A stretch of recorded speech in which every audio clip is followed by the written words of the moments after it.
Quand nous interagissons avec des personnes dont les âmes ont des origines différentes, nous pouvons avoir l'impression que leurs propos manquent d'authenticité, qu'ils sont factices. Cette perception découle de notre incapacité à comprendre leur mode de fonctionnement, et non pas d'un défaut de réalité de leur part, qui serait dû au fait qu'ils intellectualisent par exemple. Il n'empêche pourtant qu'entrer dans le monde de l'autre dans sa spécificité et sa différence, ce qui ne peut se faire que mentalement, nous rend vulnérables à l'astralisation, car le mal-être généré par le fait de devoir mentaliser nous éloigne de notre équilibre naturel, de notre axe énergétique, facilitant ainsi l'action des entités vampirisantes. Dès que, pour une raison ou une autre, notre âme sort de notre corps, et se réfugie dans un de nos corps subtils, comme ça peut être le cas si nous devons mentaliser pour écouter quelqu'un, qui fonctionne autrement que nous, selon un autre logiciel, nous devenons la proie des entités de l'astral. La faute n'en incombe pas au mental lui-même, mais au fait qu'on écoute une personne qui fonctionne d'une autre manière que nous.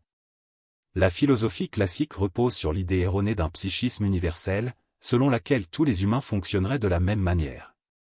Les Supra et Bernard de Montréal, que je mentionne souvent ici car comme moi ils étudient le monde de l'astral, n'échappent pas à cette erreur, n'en déplaise à leur ego. Je propose ici une alternative multidimensionnelle, de même que les ordinateurs utilisent différents systèmes d'exploitation, nos âmes seraient comparables à des logiciels distincts. Ces différences expliquent pourquoi les interactions avec des âmes d'origine variée peuvent provoquer désorientation et confusion. Le mental, loin d'être la cause de l'astralisation, permet de prendre conscience de ces différences. Malheureusement, cette capacité que procure le mental est souvent interprétée à tort comme la source de nos désaccords. Vers une philosophie multidimensionnelle. Je vous propose, sur cette nouvelle chaîne YouTube, d'explorer la notion de philosophie multidimensionnelle. Pour aller au-delà de la philosophie qui n'envisage l'existence que d'une dimension depuis 2500 ans, je propose d'explorer une approche intégrant plusieurs dimensions, notamment celle de l'astral de Bernard de Montréal et du supramental de Sri Aurobindo. Ce cadre pourrait offrir une meilleure compréhension des interactions humaines et de nos vulnérabilités face aux phénomènes énergétiques. Pour revenir à l'astral donc, certains ne le sentent pas, ceux qui intellectualisent ou sont dans le mental, car le mental semble permettre de s'en couper.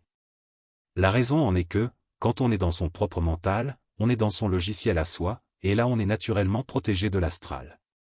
On peut tous le constater au fait que si on laisse quelqu'un qui fonctionne selon un autre logiciel que le nôtre parler, s'il voit qu'on l'écoute malgré tout, il semble s'emballer, et, plus il parle, plus il semble se gonfler, prendre de l'assurance, se sentir heureux, au point de perdre le contact avec nous et l'entourage, tellement se sentir aussi bien lui procure un plaisir qu'il n'a pas souvent l'occasion de vivre en public. Souvent il ne le vit que quand il est seul avec lui-même. Même son conjoint peut le regarder, quand il s'autorise à vivre dans son propre logiciel, comme s'il devenait fou, comme s'il pétait les plombs, comme s'il dérapait.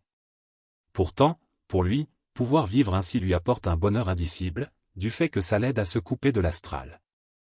Mais bien souvent, nous sommes tous condamnés à ne pouvoir vivre cela que seuls. Même les psys rarement capables de nous suivre.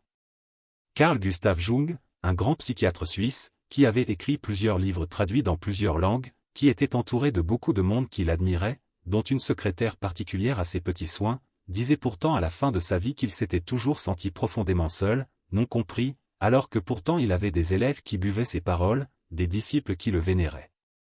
Il avait pourtant l'impression d'être profondément seul, du fait qu'il ne pouvait pas exprimer certaines choses, et qu'on l'obligeait à répéter toujours les mêmes idées, celles que son public pouvait comprendre, ce qui l'obligeait à rester dans ce qui lui semblait être la surface des choses, sans pouvoir entrer dans la profondeur.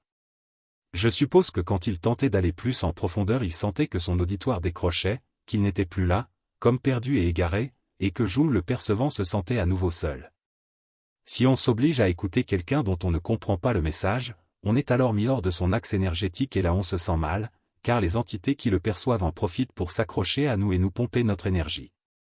Quand quelqu'un donc entre en lui sans faire attention à écouter si nous le suivons, si nous comprenons ce qu'il dit, très vite, en quelques millisecondes on se sent mal, c'est immédiat, et pour certains s'obliger à écouter plus d'1 ou 2 secondes peut les mettre dans des états de mal-être insupportables. J'ai pour ma part expérimenté ce que ça fait de se forcer à écouter quelqu'un pendant plusieurs heures, pour observer comment les entités s'accrochent alors à nous, du simple fait que notre âme se décale progressivement de nos corps physiques, pour moi sentir la douleur que provoque le fait de se faire vampiriser notre énergie vitale, celle de notre corps physique. J'ai observé et fait des recherches sur ce phénomène pendant plusieurs années, jusqu'à finir par en comprendre le mécanisme, ce qui implique d'étudier comment fonctionnent nos corps subtils, et ce qu'on nomme les chakras, qui leur sont reliés. On sent quelque chose de lourd nous envahir. Certains parviennent à le supporter et pour d'autres c'est insupportable, au point qu'ils coupent le contact, tellement à ce moment-là on se fait astraliser, on le sent sous la forme de quelque chose de poisseux qui nous envahit. Ainsi, quand on doit écouter quelqu'un qui fonctionne avec un autre logiciel, même si c'est grâce au mental qu'on le peut, on est quand même mis hors de son corps physique. Et, pour les gens qui sentent les énergies subtiles, on a alors vraiment l'impression que notre conscience est comme hors de notre propre corps, dans un des corps subtils qui l'englobe. J'ai connu des gens qui à mon contact avaient l'impression que je mentalisais, sous-entendu que je ne vivrais pas dans la réalité. Elle croyait qu'étant seule, ou avec son groupe de famille d'âmes, dans le réel, elle ne mentalisait pas, mais à mes yeux elles aussi me semblaient ne pas être dans ma réalité, donc elles me semblaient dans le factice, qu'on associe spontanément au fait de mentaliser, du simple fait qu'elles ne fonctionnaient pas avec le même logiciel que moi. On comprend ainsi d'où vient alors la sensation que le mental serait la cause de l'astralisation. Quand une personne n'est pas de notre famille d'âmes, quand elle ne fonctionne pas avec le même logiciel que le nôtre, on a l'impression que ce qu'elle dit n'est pas réel, que ses propos sont factices, on a l'impression qu'elle s'invente un monde faux, inauthentique, qu'elle fuirait la réalité, et on croit que la raison en est due au fait qu'elle mentaliserait sur des choses irréelles. Alors que son mental ne fait que transmettre une manière de fonctionner qui n'est pas moins authentique que la nôtre, mais qui est différente.